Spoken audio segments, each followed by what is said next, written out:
За сайн мэцхан багш нараа. За цахим хичээл сургалт явуулахтай холбоотой. За бидний мэдхгүй бас хүндэл бэрхшээлүүд толгомж байгаа. За өөрийнхөө одоо ашигладаг програм болон мэдлэгээ хуваалцахыг зорилоо. За бид нэр хамгийн түрүүнд одоо нөгөө вебинар сургалт явуулахад Google Meet, за Zoom, Teams гэсэн програмуудыг ашиглаж байгаа. За Google Meet-ийг ашиглах нь одоо хүний тоо 100 хүртэлх хүн уулзалтанд орж ирэх боломжтой. За уулзалтыг одоо хязгааргүй бас явуулах боломжтой байгаа. Zoom нь болохоор хүний тоо хязгааргүй хэдий ч гэсэн 40 минут одоо уулзалт хийхийг зөвшөөрдөг. Тэгэхээр бид нэг хугацаанд хязгаарлагддаг байгаа. За Microsoft Teams нь болохоор за ер нь бол нэг сургалтанд зориулсан Teams програм гэж хэлж болно. За Teams-ээр сургалтыг зохион байгуулахдаа өөр дээрээ шууд рекорд хийгээд дэлгэцээ бас бичээд авах боломжтой байт юм лээ. За хамгийн доор харагдж байгаа энэ Zoom Meet-гээд энэхүү програм нь яг одоо миний та бүхэнд харуулж байгаа энэ одоо ойртуулах зүйлийг харуулж байгаамаа. Zoom Meet гэдэг энэхүү програмыг ноутбукн дээрээ суулгачвал харагдахгүй байгаа зүйлсүүдийг ингээд ойртуулад оюутан сурагчдад шууд харуулах боломжтой юм байна. За мөн давхар дээрээс нөгөө Meet-ээр одоо уулзалт хийж байхад биднэрт нөгөө дэлгэцээ ширлэх гэдэг баггүй нөгөө хүндрэл бэрхшээлүүд толгомддог. Дэлгэц ширлээд явж байгаа хугацаанд нөгөө видеоны дуу оюутан сурагчдад бас сонсогдохгүй байна гэдэг нэлээдгүй эдэн багш нар ярьж байгааг бас сонссоо. Бас надаас эдэн багш нар асуусан. Энэтэй холбоотой бас мэдээлэл оруулахыг зорилоо.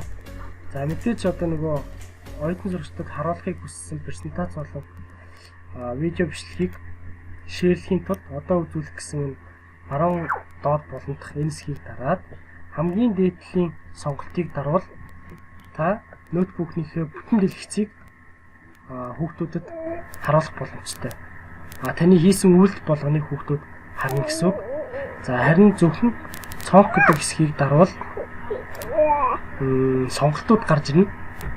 За ямар сонголтуудыг гарч ирэх вэ гэхээр та хүүхдүүдэд бичлэг үзүүлэх хичээсэн байж болно. Эсвэл фонтын одоо ийм слайд үзүүлэх хичээсэн болно. Эсвэл ийм онлайн сайт, веб сайтууд хуудаснууд үзүүлэх хичээсэн байж болно. Үзүүлж байгаа зүйлээ чеклээд share гэдэг хэсгийг дараад зөвхөн тэрийг л үзүүлэх бас боломжтой. Бусад хийж байгаа үйлдэлүүдийг хүүхэд харахгүй гэсэн үг. За нөгөө нэг асуудал нь гэвэл одоо нөгөө бичлэг дэлгэцэн дээр тавихлаар хүүхдүүдээс сонсогдохгүй байна гэдгийгсэн. За бичлэгний дууг хэрхэн хүүхдүүдэд хүргэх вэ гэхээр бид нар нөгөө тохиргоо хэсгэн дээрээ дараад settings хэсэг рүү ороод аудио гэдэг хэсэг дээр одоо дууны дүрсний за тэгээ ерөнхий гэсэн 3 тохиргооны хэсэг байна. Дууны дүрсэн дээр одоо бид нэр default гэсэн одоо энэ тохиргоог сонгож өгөх хэрэгтэй. За дүрсний хувьд бол ингээд нэгтаршил камеруудыг ерөнхийд илэрхийлдэг. За ингэснээр одоо нөгөө таны компьютер дээр тавьсан видео бичлэгний дуу бусдад одоо сонсогддог байна. Яа сонсогддог вэ гэхээр та чихвчгүй байх ёстой. Чихвчгүй дуугаа тавьвал бичлэгээ тавьвал компьютероос гарч байгаа дуу Meet-ээр дамжуулаад хүүхдүүдэд хүргэгддэг гэсэн үг ээ. Тэгсэн ингэснээр одоо хүүхдүүд маань Meet-ээр уулзж явах явцад видео бичлэгнийхээ дуу дүрсийг бүрэн сонсох боломжтой. За Meet-ийн талаар ингээд судалчихъя. За эдгээр програмуудыг ашиглаад одоо уулзалт хийх боломжтой. За Discord гэдэг энэхүү програмыг за цахилгаанчин мэргэжлийн 3 багш ерөнхийдөө цахилгааны ангиудтайгаа нийлээд хамтраад энэхүү програмыг ашиглаад явж байгаа. За Discord гэдэг програмын давуу тал нь юу юм бэ гэхээр за Facebook чат шиг бид нар text channel гэсэн сувг дээр чатлаад хоорондоо харьцах боломжтой. Voice channel гэдэг хэсэг дээр бид нар видео кол хийгээд хоорондоо уулзах бөгөөд хичээл сургалт буюу одоо дэлгэцээ ширлээд явуулах бас боломжтой юм байна. Discord-ийн давуу тал нь гэвэл дуу дүрсний хувьд өндөр нэвтрэлтэйгээр бусдад дамжуулдаг. За мөн одоо нөгөө Google Meet-ээр нэг л хүн дэлгэцээ шеэрлээд бусдад харуулдаг бол Discord нь хэд хэдэн зэрэг дэлгэцээ шеэрлээд бусдад бас өөрийнхөө хийж байгаа үйлдэлийг харуулах боломжтой байт юм билээ. Энэ нь бас давуу тал. Нөгөө төвөр энэ Discord гэдэг програм нь одоо дэлхий дээр 300 сая хүн ам хэрэглэгч одоо ашигладаг. Мөн програм ашиглалтынхаа хувьд одоо дэлхийн топ 5 бас багтдсан билээ. Топ 5 жигсдэг гэсэн. За ийм програм байгаа. Энийг бас сургалтанд цахилгаанчин мэргэжлийн гурван багш нэвтрүүлээд ашиглаж байгаа. За уулзалт хийх явцад одоо бид нөгөө уулзалтынхаа цахим хичээлээ бичлэг болгож хадгалж авахыг хүсвэл одоо эдгээр програмуудыг ашиглавал зохимжтой. За би түрүү жил Loom гэдэг програмыг ашиглаад зөвхөн дэлгэцээ бичих, дүрсээ бичих, за дуу хоолойгоо бичих гэсэн үйлдэлүүдийг энэхүү Loom програм хийдэг. За OBS нь болохоор мөн дуу дүрс камерыг бичдэг бөгөөд шууд нөгөө нэг лайв байдлаар, стрим байдлаар ингээ явуулах бас боломжтой байдгаараа давуу талтай. За миний хамгийн их ашиглаж байгаа програм гэвэл энэ Camtasia Filmora 2. За Camtasia гэдэг програмыг ер нь бол би 12 сараас хойш ашиглаж байгаа гэж хэлж болно. За энэ програм маш олон давуу талтай. За энийг одоо програмаа нэгээд харуулъя. За Filmora гэдэг програмыг за би 3 сарын сүүлчээс эхлээд ашиглаж байгаа. Яг одоо бол бүтэн сар бол ашигласан байна. Тэгээд энэ хоёр програм маань хоёулаа ижилхэн ер нь бол адилхан програм гэж хэлж болно. За Camtasia болон Filmora гэдэг энэ хоёр програмыг ашиглаж байгаа гэсэн.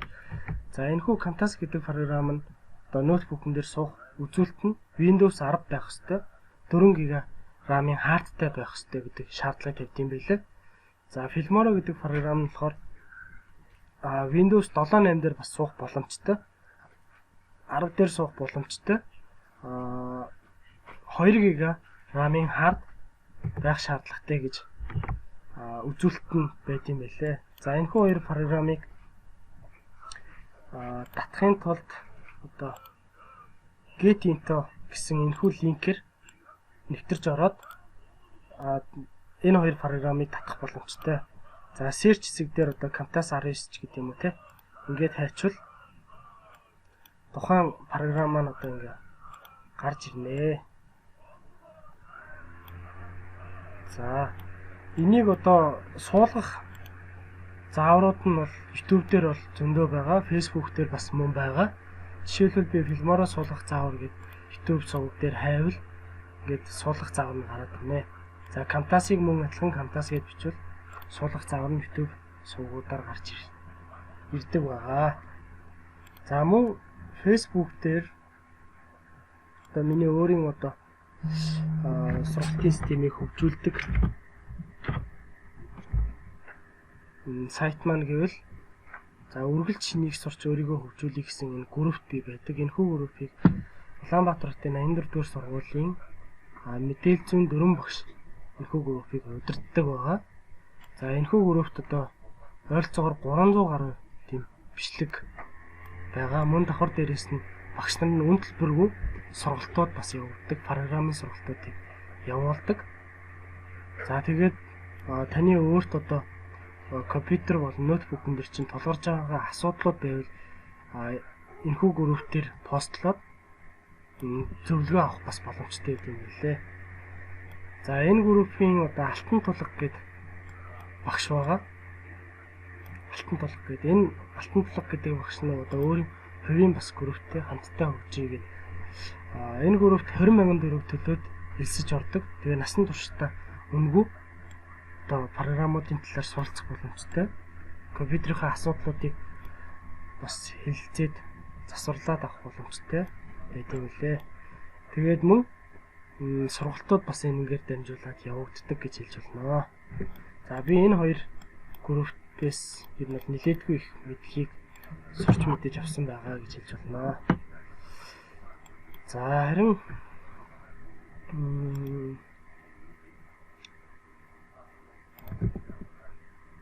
За YouTube сувгууд болон Get-Into гэсэн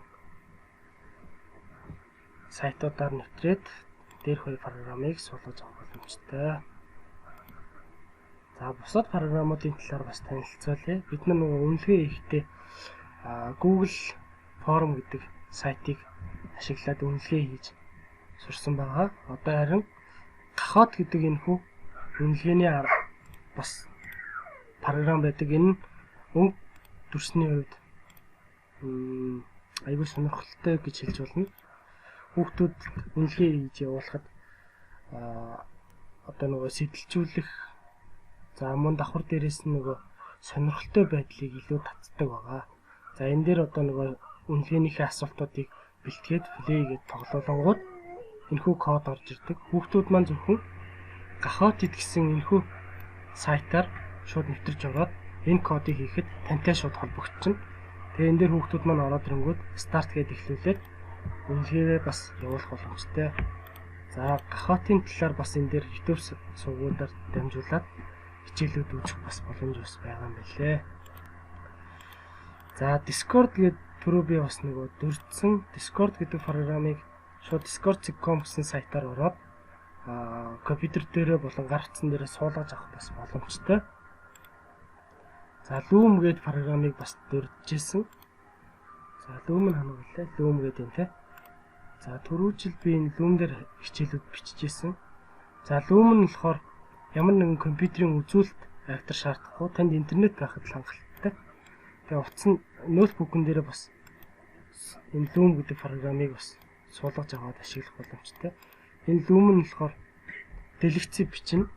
Дутагдaltaй тал нь юу вэ гэхээр дээдлэн 5 минут хүртэл бичлэг хийдээ. Тэр нь жоохон дутагдaltaй. Гэхдээ 5 минутанд бас өөрийнхөө агуулгыг хүргэе. Энэ Loom-ыг ашиглаад агуулгаа хүргэх боломжтой. Энэ ямар нэгэн компьютерийн үзүүлэлт юм шаардахгүй. Бас ашиглахад хялбар тийм програм байгаа гэж хэлж байна.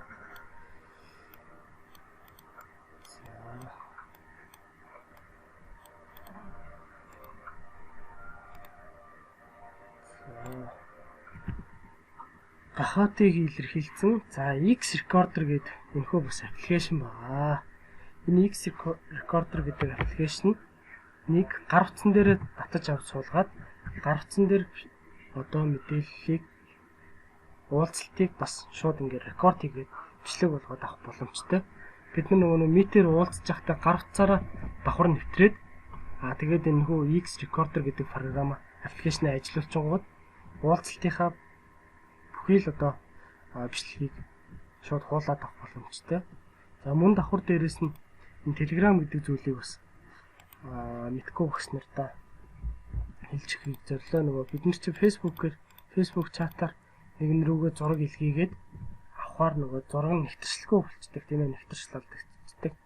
Тийм болохоор зураг маш хэлбэрхнаар одоо явуулъя, татаж авъя гэж бодож ивэл өндөр нэвтэршилтэй татаж авъя гэж бодож ивэл одоо энэ Telegram гэдэг аппликейшнийг гар утсан дээрээ суулгачвал хоорондоо өндөр нэвтэршилтэйгээр зураг илгээх бас боломжтой юм байлээ. За Camtasia болон одоо Filmora дээр хийсэн бичлэг маань магадгүй нөгөө 40 минут гэхэлэр чи их штэ ерөнхийдөө те 80 минут төр хичээл бэлтгэхэд их бах те. Тэр бичлэгнүүдийг одоо амжилт систем рүү оруулахад мэдээж хүндрэл бэрхшээл тулгарах бах. За би болохоор яаж амжилт систем рүү оруулдаг вэ гэхээр нөгөө их хэмжээний файлыг YouTube одоо өөрийн сувг дээр байршуулдаг. YouTube сувгад байршуулад тэр бичлэгээ татаж аваад амжилт системд оруулдаг байгаа. Ингэснээр нөгөө YouTube-с татсан бичлэгнүүд маань багтаамж нь багасаад нэвтршлийн хувьд харьцангуй гайгүй. Тэгээд амжилт систем рүү оруулах бас бүрэн боломжтой. За тэгээд та бүхэндээ өөрийнхөө одоо зохион бичээ сургалт явуулахад ашигладаг програм зүйлсүүдийг та бүхэн танилцууллаа. За сонирхсон хүмүүс бол дээрх програмуудыг ашиглаад хичээл сургалтынхаа одоо үйл явцыг илүү сайжруулах боломж олгох юм байна шүү. Анхаарал хандуулсанд баярлалаа.